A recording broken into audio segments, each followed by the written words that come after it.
بسم اللہ الرحمن الرحیم، آپ کی خدمت میں حاضر ہیں۔ مسلم تہذیبی روایت میں سوسائٹی کی اصلاح اور خیر کے فروغ کے لیے دو ادارے وجود میں آئے، ایک مدرسہ اور ایک خانقاہ۔ مدرسہ وہ ادارہ تھا جہاں سے علم و فضل کے منبع کی حیثیت سے اس کی حیثیت تھی، اور اس کے اندر سے بہت سارے لوگ اٹھ رہے تھے جو علم کی دنیا میں ممتاز تھے۔ ابن رشد، ابو علی سینا، غزالی، یہ سارے لوگ مدرسے کی پیداوار ہیں۔ خانقاہ وہ ادارہ تھا جہاں سوسائٹی کی روحانی اور اخلاقی تربیت ہوتی تھی۔ ایسے لوگ اٹھتے تھے جو لوگوں کے اخلاق کے تزکیے کے لیے، لوگوں کے کردار کے تزکیے کے لیے اپنا کام کرتے تھے۔ یوں مدرسہ اور خانقاہ کی جو مروجہ روایتیں تھیں، ان کی مشترکہ کاوشوں کے نتیجے میں مسلمان سماج علم و فضل میں بھی پیچھے نہیں تھا، اور اپنے اخلاقی مدارج کو بھی آگے طے کر رہا تھا، اور اخلاقی طور پر بھی بہت توانا معاشرہ تھا۔ لیکن بدقسمتی سے کہ دونوں معاشرے کے ادارے زوال پذیر ہوئے۔ مدرسہ بھی وہ نہیں رہا جو پہلے تھا، خانقاہ بھی وہ نہیں رہی جو پہلے تھی۔ اب ہمارے ہاں سے کوئی ابن رشد نہیں اٹھا، کوئی ابو علی سینا نہیں اٹھا، کوئی غزالی نہیں اٹھا۔ اسی طرح سے خانقاہ کے اندر سے کوئی جنید بغدادی نہیں اٹھا، کوئی شاہ ولی اللہ نہیں اٹھا، کوئی باقی باللہ نہیں اٹھے، اور کوئی علی اجویری نہیں اٹھے۔ یہ روایت زوال پذیر ہوئی، مدرسے کی بھی اور خانقاہ کی بھی۔ اقبال نے اس پس منظر کو دیکھا، اس زوال کو دیکھا تو وہ پکار اٹھے کہ اٹھا میں مدرسہ و خانقاہ سے غمناک، نہ زندگی، نہ محبت، نہ معرفت، نہ نگاہ۔ گویا نہ علم حاصل ہو سکا، نہ لوگوں کے اندر معرفت پیدا ہو سکی، اور معلوم ہوا کہ یہ دونوں ادارے موجود تو ہیں لیکن ان کے اندر وہ روح نہیں رہی جو ان کی روایت کے اندر وابستہ تھی ان کے ساتھ۔ یہ زوال کیوں ہوا؟ آج جب ہم اسلام کے اندر روحانیت کی بات کرتے ہیں، آج ہم جب اخلاق کی تزکیے کی بات کرتے ہیں، آج ہم جب سماج کی تعمیر کی بات کرتے ہیں، تو کیا وجہ ہے کہ نہ مدرسہ ہوتے ہوئے بھی وہ کردار ادا کر رہا ہے، اور نہ خانقاہ ہوتے ہوئے بھی وہ کردار ادا کر رہی ہے جس نے اقبال کو پریشان اور غمناک کیا۔ آج ہم اپنے مہمانوں کے ساتھ اس بات پر گفتگو کریں گے کہ ہمارے ہاں یہ جو اخلاقی زوال آیا اور مدرسہ و خانقاہ کی روایت کا زوال آیا، اس کی وجہ کیا ہوئی۔ ملک کے ممتاز اہل علم ہمارے ساتھ شریک ہوں گے، ان کی گفتگو ہم سنیں گے، ان کے تجربات زندگی سے استفادہ کریں گے، اور خود جن میدان سے ان کا تعلق ہے، اس میں جو ان کی مہارت ہے، اس کے بارے میں بھی جانیں گے، اور اس کے ساتھ ساتھ اصلاً ہم اس پہ اپنی توجہ مرتکز رکھیں گے کہ سوسائٹی کے اندر اخلاقی زوال کیوں ہوا اور مسلمان ادارے زوال پذیر کیوں ہوئے۔ مہمانوں کی تعارف سے میں اپنی بات کو آگے بڑھاتا ہوں۔ ہمارے ساتھ تشریف رکھتے ہیں پیر سعادت علی شاہ صاحب گیلانی۔ آپ چورا شریف مشہور ہمارے ہاں ایک روحانی درسگاہ ہے، وہاں کے سجادہ نشین ہیں، ایک ذی علم شخصیت ہیں، سوسائٹی کے اندر اصلاح، دعوت اور علمی تربیت کے کاموں میں آپ مصروف رہتے ہیں۔ ہمارے تیسرے مہمان ہیں حسن الیاس، دین کے ایک نوجوان اسکالر ہیں۔ آپ دینی جو روایت ہے ہماری مدرسے کی، اس کے فارغ و تحصیل ہیں، کے ساتھ ساتھ سوسائٹی کے اندر دعوت اور اصلاح کے کاموں میں بھی آپ مصروف رہتے ہیں۔ حسن، ہم آپ کی طرف بڑھتے ہیں۔ جس خانقاہ روایت کی میں بات کر رہا ہوں کہ وہ سوسائٹی کی تزکیے کے لیے، اخلاق کی تعمیر کے لیے کام کر رہی تھی، وہ روایت اصل میں تھی کیا؟ یعنی اس کے خد و خال کیا تھے؟ پہلے تو وہ تو واضح ہو، پھر ہم آگے اس کی اصلاح کی بات کریں۔ دیکھیے خوش صاحب، جب سے اللہ تعالیٰ نے اس کائنات کو تخلیق کیا ہے، اللہ تعالیٰ نے اس کے مقاصد کی تعین بھی کر دی ہے۔ یہ کائنات جیسی اپنے وجود میں آئی، اللہ تعالیٰ نے اس بات کا باہم اہتمام کیا کہ خدا کی جو اسکیم ہے اس کو تشکیل دینے کی، اس سے لوگوں کو آگاہ کیا جائے۔ قرآن حکیم میں اللہ تعالیٰ فرماتے ہیں کہ خلق السماوات والارض بالحق، کہ یہ کائنات بنانے کی جو نوعیت ہے وہ بالکل ٹھیک ہے۔ بالکل دوسری جگہ آپ فرماتے ہیں خلق السماوات والارض لیبلوکم ایکم احسن عملا، یہ کائنات زمین آسمان ہم نے اس لیے بنائی ہے تاکہ ہم جان سکیں کہ کون اچھا عمل کرتا ہے۔ گویا ایک دارالامتحان اللہ تعالیٰ نے تشکیل دیا، اور پھر اس دارالامتحان میں یہ بات لوگوں تک پہنچانے کے لیے سب سے پہلے اس نے آپ کی فطرت میں بات الہام کر دی کہ اس دنیا میں آتے آپ اس بات پر غور کریں کہ دنیا میں آپ کو کیوں بھیجا گیا۔ اس کے بعد اللہ تعالیٰ نے رسولوں کے ذریعے اور نبیوں کے ذریعے یاد دہانی کی پوری اسکیم جاری رکھی، جس سے لوگوں کو وہ دنیا میں آ کر بتاتے رہے کہ خدا کی بات کیا ہے، اچھائی کی طرف آؤ اور برائی سے دور ہٹو۔ یہی اسلام تھا۔ سیدنا آدم علیہ السلام سے اس کا آغاز ہوتا ہے، اور رسول اکرم صلی اللہ علیہ وسلم پر اس کی آخری تکملہ تتمہ اسلام کا وہ سامنے آتا ہے۔ اس لحاظ سے قرآن جو ہے وہ اسلام کی پہلی کتاب نہیں ہے بلکہ آخری کتاب ہے۔ اللہ تعالیٰ نے اپنی اس آخری کتاب کے اندر اور رسول اکرم صلی اللہ علیہ وسلم کے سنت کے ذریعے امت کو بتا دیا ہے کہ دین کیا ہے. لہٰذا دین کا کانٹینٹ تو قرآن و سنت ہی لیا جائے گا. اب اس دین کا ابلاغ لوگوں تک کیا جاتا ہے. اس ابلاغ کے لیے مختلف اسالیب استعمال کیے جاتے ہیں. اس میں وہ کیا فریم ورک ہیں جس کے ذریعے سے آپ اس انذار کو، تذکیر کو، خدا کی یاد دہانی کو، خدا کی باتوں کو لوگوں تک ابلاغ کرتے ہیں. اس میں ایک ذریعہ تصوف بھی ہے. تصوف اصلاً لوگوں کو دین کے ابلاغ کے میڈیم فراہم کرتا ہے. اور یہ بڑی اہم بات ہے. میں عرض کر رہا تھا کہ دین اللہ تعالیٰ نے جب دیا تو وہ دو ہی چیزوں پر مشتمل ہے، ایک ایمان اور عمل. ایمان میں خدا تعالیٰ پر ایمان، آخرت پر ایمان اور رسول پر ایمان. اس سے آپ کو جینے کی وہ صلاحیت فراہم ہوتی ہے اور زندگی کی اسکیم سمجھنے میں مدد ملتی ہے. اس کا دوسرا پہلو یہ ہے کہ اس کے بعد خدا کی منشا کیا ہے، اس کی یافت کی جائے، اس کی خواہش کیا ہے، اسے دریافت کیا جائے. یہ پیراہا جو ہے وہ شریعت کا ہے. تو عمل میں جو چیزیں آتی ہیں وہ قرآن نے اور سنت کے ذریعے ہمیں دے دی گئی ہیں. تو ایمان و عمل، یہ دو ہی چیزوں کا نام دین ہے. رسول اکرم صلی اللہ علیہ وسلم کے دور میں آپ نے جس طرح صحابہ کی تربیت کی وہ بہت فطری انداز تھا. اس میں آپ ان کے اندر سے بات کو اٹھاتے تھے اور ان فکری مقدمات کو جگانے کے بعد اس کو ایک شریعت کے قالب میں بیان کر دیتے تھے. یعنی کہ خدا کا تصور ان میں جگا دیا، ان میں تذکیر کر دی. اب خدا کی یاد دہانی کو انہوں نے برقرار رکھنا ہے تو آپ نے ان کو بتا دیا کہ نماز پڑھنی ہے. قرآن نے بھی یہی فطری طریقہ اختیار کیا. اس نے بتایا کہ آپ نماز قائم کیجئے. اور کیوں قائم کیجئے؟ اقیم الصلاۃ لذکری، تاکہ میری یاد دہانی قائم ہو. یہ بہت فطری طریقہ تھا، یہ چلتا رہا. لیکن کچھ ہی عرصے بعد اس کے اوپر قانونیت کا پہلو غالب آنا شروع ہو گیا. لوگوں نے قانون کے دائرے میں آ کر چیزوں کو گنتی کر کے ان پر عمل کروانے کے لیے لوگوں پہ زور دینا شروع کر دیا. اس میں فقہی مشگافیاں اور قانونی پہلو پہ غلبہ پا لیا. تو ایسے میں کچھ صاحبان علم و فضل کو یہ خیال ہوا اور انہوں نے مادہ پرستی اور سیاست طلبی سے درکنار اپنے آپ کو کنارہ کشی کی طرف لے گئے وہ، اور خدا پرستی اور اصل میں ربانی لگاؤ کی جو ایسنس ہے، جو اس کا روح ہے، جوہر ہے، اس کی طرف لوگوں کو متوجہ کرنے کی کوشش کی. تصوف کی اصطلاح ہم استعمال کرتے ہیں. یہ صوف اصل میں اس سے مشتق ہے. یہ کہا جاتا ہے اون کو.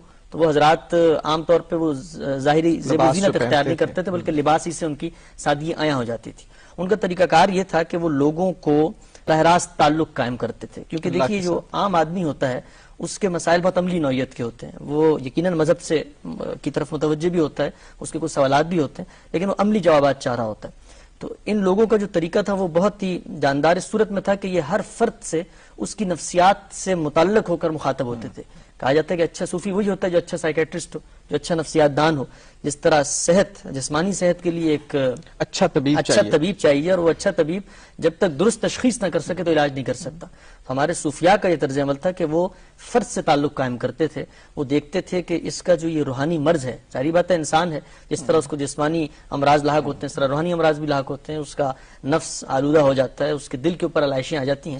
تو وہ ان محرکات اور ان علل کو جاننے کی کوشش کرتے تھے کہ کیا وجہ ہے جس کی وجہ سے مرض اس میں آ رہا ہے. ہر شخص میں اس کی وجوہات مختلف ہوتی ہیں، اور تشخیص کے بعد تشخیص کے بعد علاج کے لیے یہ بہت ضروری ہے کہ آپ فرد کی صلاحیت دیکھ کر علاج کریں. تو یہ ابتدا ہوئی تصوف سے کہ وہ فرد سے تعلق قائم کر وہ جو بنیادی اللہ کے ساتھ فرد کا تعلق ٹوٹ رہا تھا اور قانون کا غلبہ تھا اور سیاست کا غلبہ تھا، اس سے دوبارہ اللہ کے ساتھ جوڑنے کی ایک موومنٹ کے جوڑنے کی موومنٹ شروع کی. اور اس موومنٹ میں جو چیز غالب تھی وہ محبت تھی. خدا کی طرف آپ محبت کے ساتھ متوجہ ہوں، خدا کی رحمت اور اس کی اور اسی کو آپ سوسائٹی میں بانٹتے ہیں، اس محبت کو بھی بانٹتے ہیں. بالکل ایسی. باقی کیا وجوہات ہو گئی، یہ بات آگے چلے. حسن صاحب، تصوف کی روایت کی ہم بات کر رہے ہیں. ابھی میں نے ذکر کیا کہ کچھ نئے رجحانات بھی پیدا ہو رہے ہیں سوسائٹی میں. ہم دیکھتے ہیں کہ تصوف کے نام پر لوگ کچھ شارٹ کٹس کی تلاش میں رہتے ہیں. میں سمجھتا ہوں تصوف مجھے کوئی وظیفہ ہاتھ آ جائے تو میری ساری منازل آسان ہو جائیں. تصوف صوفی کا رول میری زندگی میں یہ رہ گیا ہے کہ مجھے کوئی نوکری نہیں مل گئی تو مجھے کوئی وظیفہ بتا دے تو میری نوکری مل جائے. وہ مجھے کوئی اگر رشتہ نہیں ہو رہا تو مجھے کوئی وظیفہ بتا دے میرا رشتہ ہو جائے. اس طرح کی دنیاوی کاموں میں وہ معاونت کے لیے میں صوفی کی طرف، اپنی خانقاہ کے، اپنے پیر کی طرف رجوع کرتا ہوں. لیکن ٹریڈیشنلی تو وہ اس لیے تھا کہ وہ تو میرا مرشد تھا، وہ تو میری اخلاقی تزکیے کے لیے تھا. یہ کیا آپ سمجھتے ہیں کہ ری ڈیفائن ہو رہا ہے یہ رشتہ مرشد کا اور مرید کا موجودہ حالات میں؟ جی ایسا ہو گیا ہے، اور اس کی وجوہات پہ جب میں غور کرتا ہوں تو چار باتیں سامنے آتی ہیں. دیکھیے تصوف نے ہمیشہ فرد پہ توجہ دی ہے، فرد سے معاملہ کیا ہے اور فطرت کے اصولوں کے اوپر اس کی تربیت کا اہتمام کیا ہے. میں آپ کو مثال دیتا ہوں کہ خواجہ فرید صاحب شکرگنج علیہ رحمہ کے پاس ایک صاحب آئے اور وہ اپنے علاقے سے ایک کینچی ان کے لیے تحفے میں لے آئے کہ ہمارے علاقے کی صنعت میں کینچی بنتی ہے. تو انہوں نے اس کینچی کو دیکھا اور کہا کہ تم یہ کینچی لے کر آئے ہو میرے لیے، یہ تو کاٹتی ہے، تم سوئی اور دھاگا لاتے ہو جو جوڑتی ہے. دیکھیے نا کہ فرد کے ساتھ جب آپ گفتگو کرتے ہیں تو پھر فرد کے مخاطب کے نفسیاتی زاویوں کو، ذہنی ساخت کو سمجھ کر پھر آپ گفتگو کرتے ہیں۔ تصوف کا یہی امتیاز تھا۔ کیا وجہ ہو گئی؟ سب سے پہلی وجہ یہ ہے کہ خانقاہیں آج بھی موجود ہیں۔ دیکھیے بر صغیر کے اندر جتنے بڑے صوفیاء گزرے ہیں ان سب کی جو خانقاہیں تھیں وہ موجود ہیں۔ مرید اجمیری ہوں، داتا بن بخش ہوں، لال شہباز کلندر ہوں، یا سچل سرمست ہوں، شاہ عبداللطیف بٹھائی ہوں، لیکن وہ خانقاہیں خانقاہوں سے زیادہ درگاہیں بن گئی ہیں۔ وہاں پر جو تربیت کا عمل ہوتا تھا وہ بالکل مفقود ہو گیا۔ صوفی کا تو رابطہ ہوتا ہے براہ راست آدمی سے، اور اس رابطے کے اندر صوفی اپنے آپ کو فنا کر دیتا ہے، یعنی کہ اس کی زندگی پھر لوگوں کے لیے وقف ہوتی ہے، اس کو پھر اپنی ذاتی عشرت پسندی سے یا آسائشوں سے کوئی سروکار نہیں ہوتا۔ اور رات کو 3 بجے بھی کوئی سالک آ جائے، دروازہ کھٹکھٹائے تو اس کی تربیت کے لیے ہمہ وقت کھڑا ہوتا ہے۔ یہ پہلی وجہ تھی کہ صوفیوں کے اندر سے آج کے عہد میں وہ سیکریفائز کا جذبہ ختم ہوتا جا رہا ہے۔ دوسری وجہ یہ ہے کہ تصوف نے ایک بہت جاندار لٹریچر پروڈیوس کیا ہے۔ تصوف کی کتابیں مثال کے طور پہ ابھی دیکھیے کہ امام غزالی کی احیاء العلوم ہے، اس کا خلاصہ ہے کہ میں سعادت، یا وارف المعارف ہے، یا کشف المحجوب ہے۔ یہ ساری کتابیں بہت عام فہم اور سلیس اسلوب میں سیدھی زبان میں لکھی گئی ہیں، جس میں لوگوں کے مسائل کو ایڈریس کیا جاتا تھا۔ پھر اس کے بعد اور جو اسالیب ہیں، مثال کے طور پہ شاعری میں آپ دیکھیے کہ شیخ سعدی ہیں، یا اس کے بعد حافظ شیرازی ہیں، اس کے بعد آپ یہ پنجابی کا آپ نے ذکر کیا بابا بلے شاہ ہیں، وارث شاہ ہیں، اور بہت سارے اس طرح کے شاعر ہیں جو لوگوں کو مخاطب کر کے شاعری کو ان سے متعلق کر دیتے ہیں۔ تو ایک زندہ روایت لٹریچر کی رہتی ہے، وہ بھی ختم ہوتی جا رہی ہے۔ حسن صاحب میں چاہوں گا کہ اس کو تھوڑا سا اور آگے ہم بڑھائیں، لیکن وقت ہمارے حسن صاحب آپ بتا رہے تھے کہ وہ عوامل کیا ہیں جن کی وجہ سے تصوف کی روایت کے اندر رجحانات تبدیل ہوئے۔ آپ نے جیسے ذکر کیا کہ صوفی کے اندر وہ جو اپنی ذات کو فراموش کر دینے کا احساس تھا وہ کم ہوا، اور کچھ اور اسباب بھی آپ گفتگو کر رہے ہیں۔ میں دوسرا پہلو یہ بتا رہا تھا کہ جو لٹریچر تصوف نے ہمیں فراہم کیا وہ اس کا جو ترسیل کا سلسلہ تھا وہ رک گیا، یعنی کہ ہر عہد کے ساتھ اس عہد کے علم الکلام میں ایک نیا لٹریچر وجود میں آنا چاہیے، ایسا نہیں ہوا، بلکہ عہد حاضر میں تصوف کے موضوع کے اوپر جن لوگوں نے لکھا بھی وہ زیادہ تر وہ تھے جو روایتی تصوف سے، روایتی صوفیت سے وابستہ نہیں تھے۔ مثال کے طور پر اشفاق صاحب ہیں پاکستان کے اندر، یا ترکی میں دیکھیں فتح اللہ گولن ہیں، یہ سارے جدید پڑھے لکھے لوگ ہیں۔ انہوں نے تصوف کو جدید رنگ اسلوب میں پیش کیا، اور اس کا غیر معمولی اثر بھی تھا لوگوں میں، لیکن جو ہمارے روایتی صوفی تھے انہوں نے اس پہ کوئی توجہ نہیں دی۔ اس کے بعد جو تیسرا اہم پہلو ہے وہ یہ ہے کہ تصوف کی روایت کبھی بھی کسی خاص دینی یا مسلکی تعبیر کی پابند نہیں رہی، ٹھیک ہے، یعنی کہ تصوف کا دین ہمگیر ہوتا ہے، صحیح ہے، وہ محبت میں مبنی ہوتا ہے۔ صوفی کے پاس کسی بھی فرقے سے تعلق رکھنے والا، یہاں تک کہ کسی بھی مذہب سے تعلق رکھنے والا آدمی آتا ہے اور صوفی اس کے ساتھ بیٹھتا ہے، اکوموڈیٹو ہوتا ہے، اکوموڈیٹو ہوتا ہے، صوفی کبھی فتویٰ نہیں لگاتا، صوفی محبت کی بات کرتا ہے، اس کو بتاتا ہے، اپنی بات اس کے سامنے رکھتا ہے۔ لیکن ہمارے ہاں یہ ہو گیا کہ یہاں پر تفریق سوسائٹی میں بڑھتی چلی گئی، تعصبات اور فرقہ پرستی بھی بڑھتی چلی گئی۔ اس کے نتیجے میں تصوف کے علاقائی ورژن سامنے آنا شروع ہو گئے۔ مثال کے طور پہ دیوبندی تہذیب ہمارے بر صغیر میں ہے، اور یہاں پر ان کے اندر اکابرین کی بہت غیر معمولی حیثیت ہے، تو جو تصوف دیوبند سے پروان چڑھا اس کے اندر پھر دیوبندی تعبیر دین پر بہت اصرار ہے۔ اس طرح اگر بریلوی ہیں تو ان پہ اصرار ہے، تو یہ چیز پہلے نہیں تھی، جس کی وجہ سے تصوف کی جو تاثیر تھی وہ ہمگیر تھی، اور وہ سوسائٹی کے سارے طبقات میں محترم تھا۔ جی بالکل ایسی تھا۔ اور چوتھی چیز جو میرے نزدیک وہ یہ ہے کہ وہ اس صدی کے اندر ہو گئی کہ دین کی جو سیاسی تعبیر ہے اس نے لوگوں کو بہت متوجہ کیا، یعنی کہ اس صدی ہی کے اندر، گزشتہ صدی میں خاص کر، مسلمان اپنے انحطاط کے آخری دور تک پہنچ گیا، یعنی کہ انجام ہو گیا، ان کی خلافت کا بھی خاتمہ ہو گیا، اور ان کا جو ایک سیاسی اثر رسوخ تھا وہ بھی ختم ہونا شروع ہو گیا۔ اس کے بعد جو دین کی سیاسی تعبیر پیش کی گئی وہ نوجوانوں کے لیے بالخصوص بہت ہی زیادہ اٹریکٹیو تھی، کیونکہ آپ دیکھیے کہ جب آپ شکست خوردہ ہو جائیں تو اس کے بعد آپ شارٹ کٹس ہی تلاش کرتے ہیں، تو ان لوگ اس دین کی سیاسی تعبیر نے ان کو بہت متاثر کیا، ان کے جذبات کو بہت فروغ دیا، تو وہ اس سے وابستہ ہو گئے۔ یہ بھی وجہ تھی کہ تصوف کا وہ اثر رسوخ قائم نہیں رہ سکا۔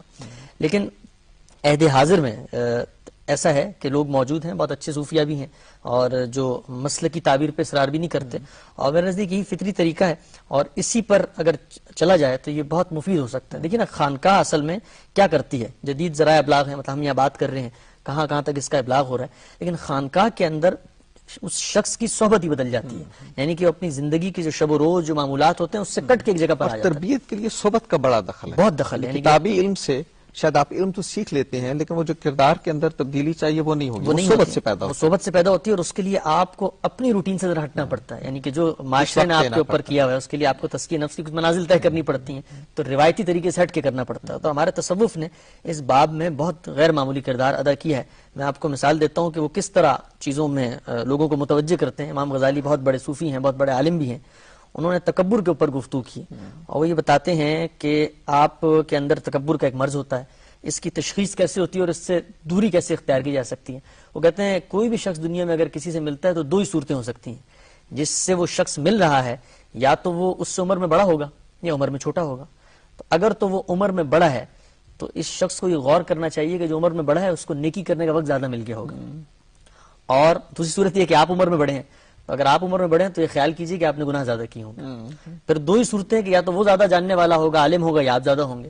اگر وہ زیادہ جاننے والا ہے تو پھر اس کے گن گائیے، اور اگر آپ زیادہ جاننے والے ہیں تو اپنی خیر منائیے کہ اگر جانتے ہوئے آپ نے کوئی گناہ کر دیا ہوگا تو اس کا وبال بھی زیادہ ہوگا.